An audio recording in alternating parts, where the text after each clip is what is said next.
Chapter 15. 5 months earlier. Deku remembered meeting with IzuOcha early in January. New Year's for most carried the nostalgia of festivals, food, and time home with family, while for him, the holidays consistently cranked Deku's media schedule up to the max. No visiting his mom or a minute to himself for the past 3 years. There was the midnight countdown, the live-streamed first shrine visit, a fan meet and greet, variety show appearances, and more. As much as faith in public safety relied on the visibility and reputation of heroes, too much felt like running in circles. About when the media schedules returned to normal, he heard that IzuOcha's agency was hired for an event in Tokyo. He put off training for one more afternoon. She came an hour early, and they met for coffee. One thing Deku noticed about winter was how easy it was to disappear.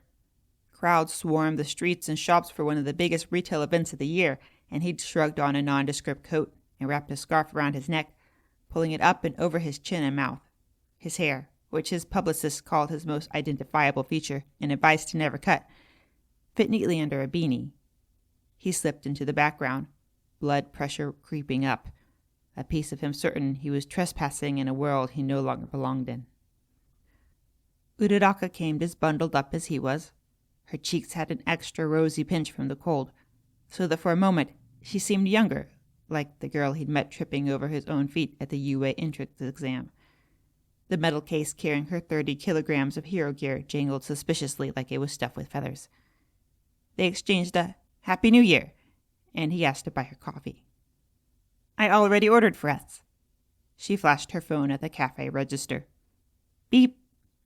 I thought I'd better order ahead since it's so busy, and they had salted caramel lattes as a special on the app. I hope you don't mind. Offer rejected. Deku felt a droop of disappointment and a small tug in his chest. He quickly shook it off. It was just a latte. Oh, really? That sounds good. Thank you. No problem. It's not as bad as I thought. I think we can get seats. They sat on the second floor of the cafe, by the window overlooking rivers of New Year's shoppers flowing in and out of the train station. Though he could have been too used to chugging instant espresso, Deku thought the coffee was delicious. The cafe served it in big mugs with caramel teddy bears drawn on the foam, and IzuOcha leaned in to smell it and got whipped cream on her nose. They'd both laughed. He wouldn't remember what exactly their conversation was. It might have been the day that she talked about the funny things kids said when she visited elementary schools. Or did he tell her he won an online bidding war for a rare World's Worst All Might cup?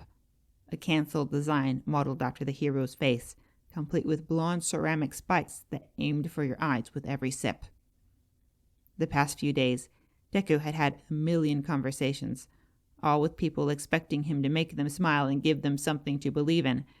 It was what he'd always dreamed of, but it was part performance and required the effort to be constantly aware of what he did and said. Talking to IzuOcha, though, tension loosened from his shoulders and back.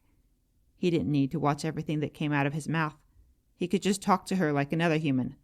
Or if he ran out of things to say, there was no pressure. He could let her talk.